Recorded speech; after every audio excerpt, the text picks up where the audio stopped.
Eagle cinema చాలా లేట్గా చూసాను. ఎగ్జామ్స్ ఉండి కొంచెం అటు ఇటు వర్క్స్ ఉండి థియేటర్కి అయితే పోలేదు, కొన్ని వర్క్స్ ఉండి. ఈ మధ్య ఓటీటీ వచ్చిన తర్వాత చూద్దామన్నా వీలు కాలేదు. కొన్ని మెయిన్ సినిమాలు, కొన్ని మంచి సినిమాలు మాత్రం. బట్ ఈగల్ అయితే చూసేసాను మొన్న 12th ఫెయిల్. ఇప్పుడు ఈగల్ చూసేసిన తర్వాత అనిపించింది ఈ సినిమాకి ఏంది అంత పెద్ద టాక్ అయితే రాలేదు, బట్ కంటెంట్ అయితే ఎర్రక తీసేసింది. ఒక్క లెవెల్లో తీసాడు సినిమా అయితే టెక్నికల్గా మెయిన్లీ. అండ్ బీజిఎం నాకైతే ఈ సినిమాలో రెండు కంప్లీట్స్ అయితే కనిపించాయి. అది మీకు అనిపిస్తుందో కామెంట్ వేసేయండి, చెప్తాను. నెంబర్ 1 ఏంటంటే మెయిన్లీ బీజిఎం అయితే కొన్ని సీన్స్ని ఎలివేట్ చేయలేకపోయాయి. కొన్ని సీన్స్ని అయితే బీజిఎం పర్ఫెక్ట్గా అనిపించింది, బట్ నెక్స్ట్ లెవెల్కి అయితే వెళ్ళలేదు బీజిఎంతో మాత్రం సినిమాని.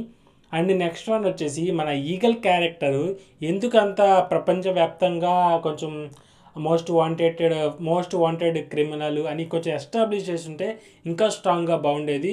రెండు మూడు సీక్వెన్స్ పెట్టారు, బట్ అంతగా కనెక్ట్ అవ్వలేకపోయాము. కొంచెం ఇంకా స్ట్రాంగ్గా కొంచెం భారీగా ప్లాన్స్ ఇలా కొంచెం ఏదన్నా కొంచెం ఎస్టాబ్లిష్ గట్టిగా చేస్తుంటే ఇంకా నెక్స్ట్ లెవెల్లో అనిపించింది. ఈ 2 కంప్లైంట్సే నాకు ఈగల్లో మాత్రం. మిగతాదంతా కొట్టేశాడు డైరెక్టర్ టెక్నికల్లీ. అనుపమ పరమేశ్వరన్ ఈ రోల్ చేసిందంటే హ్యాట్స్ ఆఫ్. ఇంక నుంచి మన ఇంటర్వ్యూలో కూడా చెప్పేసింది గట్టి రోల్స్ చేస్తుందని. ఓవరాల్గా సినిమా అయితే కొట్టేసింది. టాక్ అయితే వర్త్ అయితే కాదు ఈ సినిమాకి, నెక్స్ట్ లెవెల్ ఉంది. మన లియో బయట సినిమాని లేపేస్తారు. మనం ఆ రేంజ్ కంటెంట్ వస్తే మనది అంతగా లేపరు. చాలా ఎగ్జాంపుల్సే ఉన్నాయి, గామి కూడా. ఇంకనైనా తెలుగు ఆడియన్స్ మన దగ్గర నుంచి కంటెంట్ గట్టిగా వస్తే ఒకసారి చూడండి, బాగాలేదంటే రిజెక్ట్ చేసేయండి, కానీ మంచి సినిమాని వదలుకోకండి. చూసా మీ ఈగల్ చూసిన తర్వాత మీకు ఎలా అనిపించిందో కామెంట్ చేసేయండి. రవితేజ గారి లుక్స్ అయితే నెవర్ బిఫోర్ ఈ సినిమాలో మాత్రం.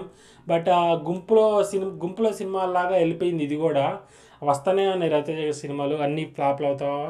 ఇప్పుడు ఇది వచ్చింది, ఇది కూడా అదే అనుకొని జనాలు థియేటర్కి వెళ్ళలేదు. చాలామంది ఓటీటీలో చూసి సర్ప్రైజ్ అవుతున్నారు. చాలా పోస్టులు అండ్ సోషల్ మీడియాలో వైరల్ కూడా అయింది. సినిమా వచ్చినప్పుడు నేను లేట్గా చూసాను కాబట్టి ఇప్పుడు పెడుతున్నా వీడియో. చేయాలనే చేస్తున్నా, ఏదో వీడియో చేయాలి కాబట్టి చేయట్లేదు. నేనైతే ఇంతవరకు సబ్స్క్రైబ్ చేసుకోకుండా ఉంటే సబ్స్క్రైబ్ చేసుకోండి ఛానల్. ఇలాంటి మోర్ కంటెంట్ చాలానే వస్తుంది.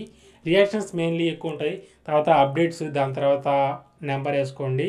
ఈ 2 ఎక్కువ వస్తుంటాయి మనకి. కొంచెం ఇన్కమ్ జనరేట్ అయ్యే కొద్దీ సినిమా రివ్యూలు ఇంకా కంటెంట్ అయితే పెరిగిపోతూ ఉంటుంది.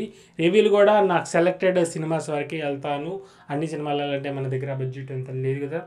బడ్జెట్ అంతా లేదని కాదు, వెళ్ళాలనిపించాలి. ఒక మోటివేటెడ్ అన్ని సినిమాలకి ఏ సినిమాకైనా వెళ్ళిపోయేటట్టు ఉండాలి.